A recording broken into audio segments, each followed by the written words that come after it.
Hello guys, कैसे हैं आप सब लोग। आज हम हिंदी साहित्य के इतिहास प्रारंभ करने जा रहे हैं। अगर जानकारी आपको पसंद आए तो लाइक और सब्सक्राइब जरूर कीजिएगा। कमेंट करके बताइएगा कि आपको वीडियो कैसी लगी। तो आइए शुरू करते हैं हिंदी साहित्य का इतिहास। हिंदी साहित्य की प्रस्तावना। हिंदी साहित्य का इतिहास केवल रचनाओं का क्रमबद्ध विवरण नहीं है, बल्कि यह भारतीय समाज, संस्कृति, दर्शन, धर्म, राजनीति और जनजीवन का सजीव दर्पण है। हिंदी साहित्य ने समय समय पर समाज की चेतना को दिशा दी है और जन भावनाओं की सशक्त अभिव्यक्ति की है। इसकी परंपरा लगभग 1000 वर्षों से भी अधिक पुरानी मानी जाती है। हिंदी साहित्य का विकास विभिन्न कालखंडों में हुआ, जिनमें भाषा, भावबोध, काव्यधारा, शैली और उद्देश्य में निरंतर परिवर्तन दिखाई देता है। आचार्य रामचंद्र शुक्ल के अनुसार साहित्य जनता की चित्रवृत्ति का संचित प्रतिबिंब होता है। इस कथन के आधार पर हिंदी साहित्य के इतिहास को सामान्यतः 4 कालों में विभाजित किया गया है। यह यह इतिहास का यह टॉपिक आपके first grade and second grade के लिए भी उपयोगी है। हिंदी साहित्य के प्रमुख काल। आदिकाल अर्थात वीरगाथा काल, भक्ति काल, रीति काल, आधुनिक काल। इस वीडियो में आज हम हिंदी साहित्य का आदिकाल के बारे में विस्तृत जानकारी प्राप्त करेंगे। लगभग 1000 ईस्वी से 1375 ईस्वी तक। भूमिका। हिंदी साहित्य का आदिकाल उसका प्रारंभिक निर्माणकालीन चरण है। यह वह समय है जब अपभ्रंश से विकसित होती हुई लोक भाषाएं साहित्यिक अभिव्यक्ति का माध्यम बन रही थी।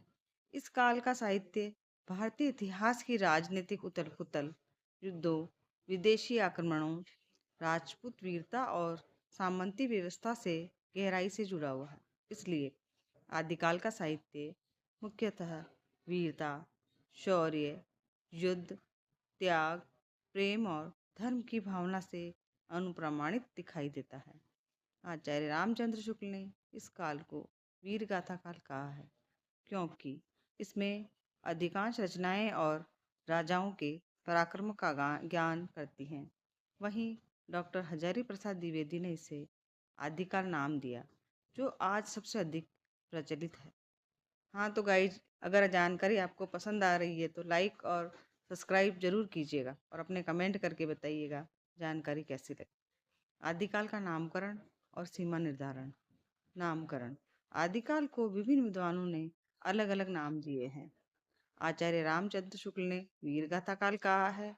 हजारी प्रसाद द्विवेदी ने आदिकाल कहा है। मिश्र बंधुओं ने प्रारंभिक काल। आचार्य राम कुमार वर्मा ने संधि काल। आचार्य शुक्ल कुछ संदर्भों में चारण काल नाम दिया है। इन नामों से आदिकाल सबसे व्यापक और तटस्थ माना जाता है, क्योंकि इसमें केवल वीर काव्य ही नहीं बल्कि सिद्ध, नाथ और प्रारंभिक धार्मिक रहस्यात्मक साहित्य भी सम्मिलित है। काल अर्थात सीमा। सामान्यतः आदिकाल की सीमा 1000 ईस्वी से 1375 ईस्वी तक मानी जाती है। यह काल अपभ्रंश साहित्य के अंत और भक्तिकाल के प्रारंभ के बीच की सेतु कड़ी है। ऐतिहासिक एवं सामाजिक पृष्ठभूमि। आदिकाल राजनीतिक दृष्टि से अत्यंत अशांत था। इस समय भारत पर तुर्कों के आक्रमण हो रहे थे। राजपूत राजाओं और मुस्लिम शासकों के बीच लगातार युद्ध होते थे। सामंती व्यवस्था प्रबल थी।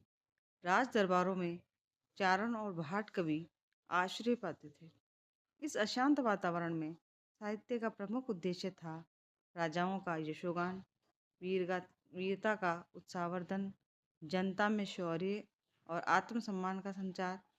साथ ही इस काल में बौद्ध और नाथ योगियों द्वारा रहस्यवादी और साधनात्मक साहित्य की रचना भी हुई है, जिसने आगे चलकर भक्तिकाल की पृष्ठभूमि तैयार की। भाषिक स्थिति। आदिकाल में भाषा का स्वरूप पूर्णतः विकसित हिंदी नहीं था। इसमें अपभ्रंश, अवहट, प्रारंभिक ब्रज अवधि, राजस्थानी, डिंगल और पिंगल का मिश्रित रूप मिलता है। इस काल की भाषा दरबारी और लोक भाषा का संधि रूप है। स्पष्ट साहित्यिक परंपरा बनने की प्रक्रिया यहीं से प्रारंभ होती है। तो गाइज, अब जानते हैं आदिकाल की प्रवृत्तियां। आदिकालीन साहित्य में निम्नलिखित प्रवृत्तियां प्रमुख रूप से दिखाई देती है। वीरता और शौर्य वर्णन, राजाओं की युद्ध लीलाएं, शत्रु संहार, आत्म बलिदान और स्वाभिमान का चित्रण इस युग का प्राण तत्व है। आश्रयदाता की प्रशंसा, कवि अपने संरक्षक राजा की अतिशयोक्तिपूर्ण प्रशंसा करते हैं। युद्ध और प्रेम का समन्वय, वीरता के साथ साथ नारी प्रेम, वीर्य और सौंदर्य का चित्रण भी मिलता है।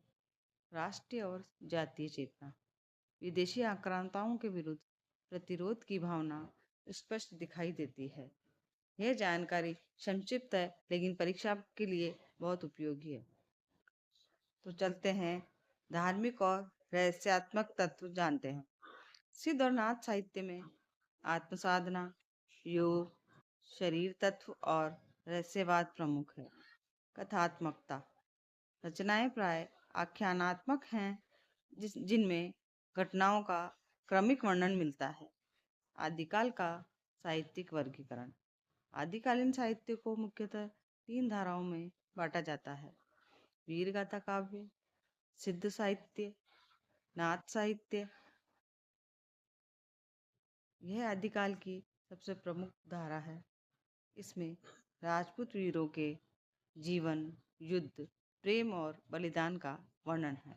विशेषताएं, वीर रस की प्रधानता, अतिशयोक्ति, युद्धों का सजीव वर्णन, राज दरबारी शैली, गैता और ओज। प्रमुख कवि और कृतियां, चंद्रबरदाई कृत, पृथ्वीराज रासो। यह आदिकाल का सबसे प्रसिद्ध ग्रंथ है। इसमें पृथ्वीराज चौहान के जीवन, युद्धों और प्रेम कथाओं का वर्णन है। इसमें वीर, श्रृंगार और करुण रस का सुंदर समन्वय मिलता है। जगनिक का परमाल रासो, इसमें आहला उद्दल जैसे वीरों की गाथाएं हैं। यह लोकगीतों के रूप में भी प्रसिद्ध है। नरपति नालय, बीसल देवरास, इसमें अजयपाल और राजमती की प्रेम कथा है। अन्य कवि शालिभद्र, जोधराज, विजयपाल। सिद्ध साहित्य, सिद्ध कवि बौद्ध धर्म की वज्रयान शाखा से जुड़े हैं। प्रमुख विषय आत्मसाधना, रहस्यवाद, शरीर तत्व, प्रतीकात्मक भाषण।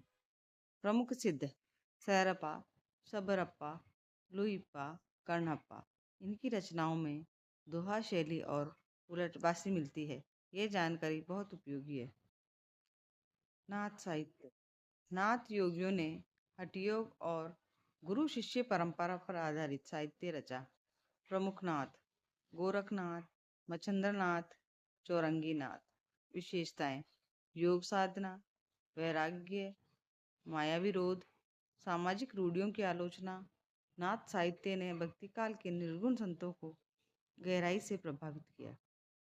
तो गाइस, जानते हैं आदिकाल की इतनी सारी जानकारियां प्राप्त करने के बाद साहित्य में आदिकाल का क्या साहित्यिक महत्व है।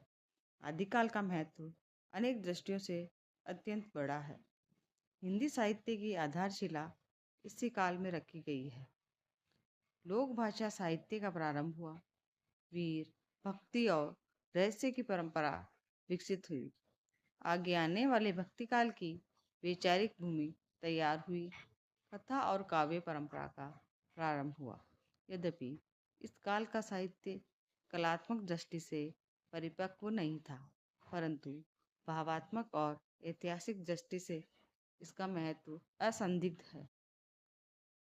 आलोचनात्मक दृष्टि, आचार्य शुक्ल ने कहा था कि आदिकाल का साहित्य इतिहास से अधिक काव्य नहीं और काव्य से अधिक इतिहास है। इसमें कल्पना की अपेक्षा वर्णनात्मकता अधिक है। फिर भी यह हिंदी साहित्य की विकास यात्रा का अनिवार्य प्रथम चरण है।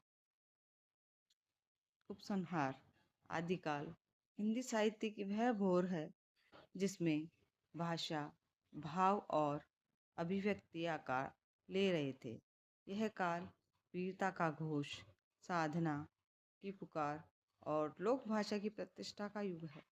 यहीं से हिंदी साहित्य की वह परंपरा शुरू होती है जो भक्ति काल में पुष्पित, पल्लवित और आधुनिक काल में पूर्ण विकसित होती है।